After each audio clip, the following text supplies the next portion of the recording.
This is your economics video on demand curve shifters. In the last video, we talked about what the law of demand is, and demand is the behavior of buyers. But our demand line can shift. It can increase or shift to the right, and it can decrease or shift to the left. So we're going to go over all of the various market effects that could cause your entire demand line to shift either one way or another. Remember, when we're talking about the entire demand curve, we're talking about the entire market's demand. That means all of the buyers, in general, wanting to buy more or in general, wanting to buy less. If one particular person is only willing to buy it for certain reasons and those things change, then that could shift the entire line if other people in the market are having the same feelings about that particular product. Now, you're going to have to memorize these things because these are going to be the things that will help you to determine what to do with your supply and demand graphs. So the first thing that affects demand is the number of buyers in the market. Remember, buyers are people that have to be willing and able to buy a product. So whatever the particular product is, if there is an increase of number of buyers, like let's say there's more people moving to the city of Phoenix, and as the city grows, that means demand for a lot of things grows. Demand for housing, for transportation, for schools.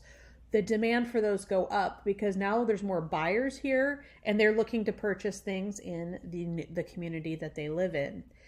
When the entire demand line shifts to the right, it means buyers at every single price now want to buy a higher quantity of that thing.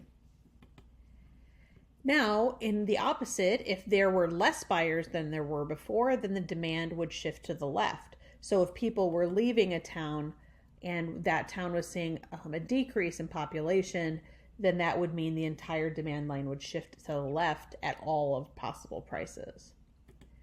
So here is an example here. So if we go back to our gum example, we have a demand line here, and let's say there's more buyers who are now willing and able to buy gum regardless of the price, then the entire line at every single price is going to shift to the right.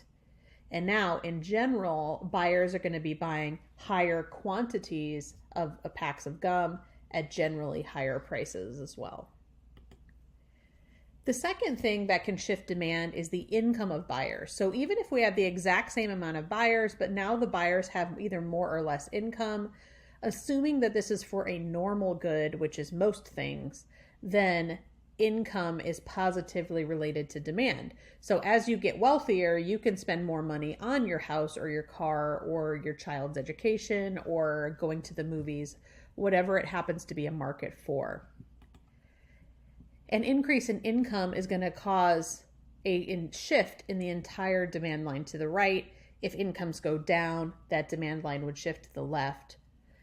Now, there are some goods that are what we are considered not normal. We call these inferior goods, and these are ones that have the opposite effect. This means that as you get more income, you actually don't want to buy those goods anymore. So if you got richer, are there goods and services that you wouldn't want to purchase?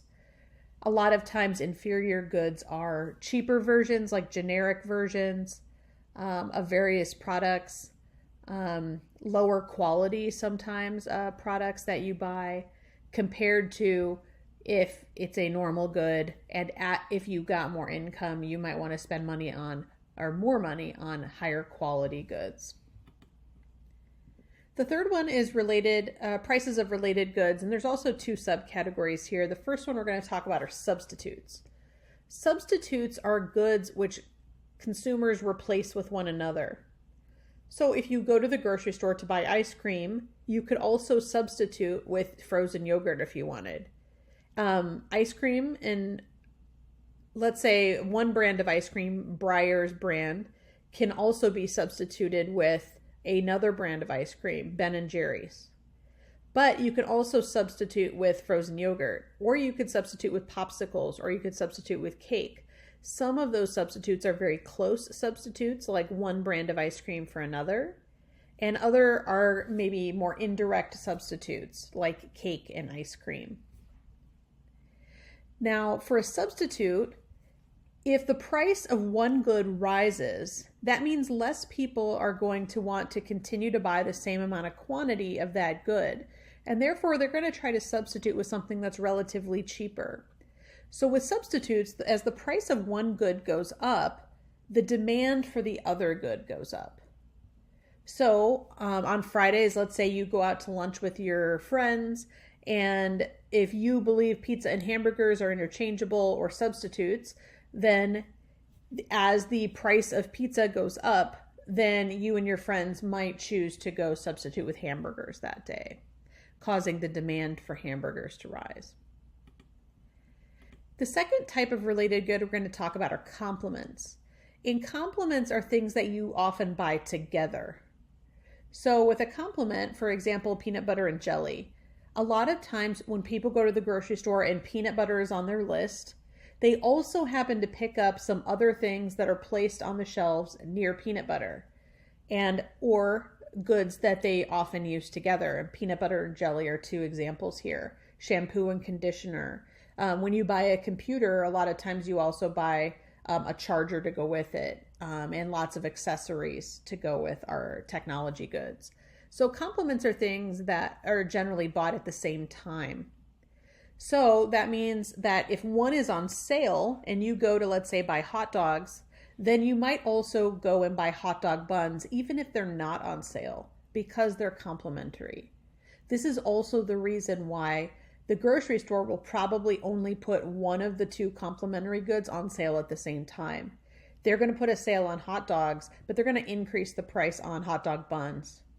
It's also the same reason why the number of hot dogs in the pack is different than the number of buns in the hot dog bun pack, because they're going to try to make up their money based on the way that we purchase goods in the grocery store. The fifth one is tastes and preferences. There are just some times where there's a fad or there is a news article out and it causes people to really like a certain product. A lot of times famous people do advertisements for goods and services.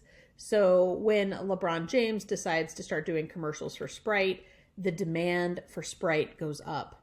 And that could be because of advertising or branding that a particular business is doing. It could be about good and bad news stories. So if a news story comes out and tells us that the Chipotle chain is seeing a lot of E. coli, that could cause consumption for their product to go down. And then it could also be just fads or cultural shifts that last for a short amount of time. So it could be like silly bands or fidget spinners where people get super excited and they buy a bunch of them, and then over time we kind of forget about those products and go back to our regular purchases.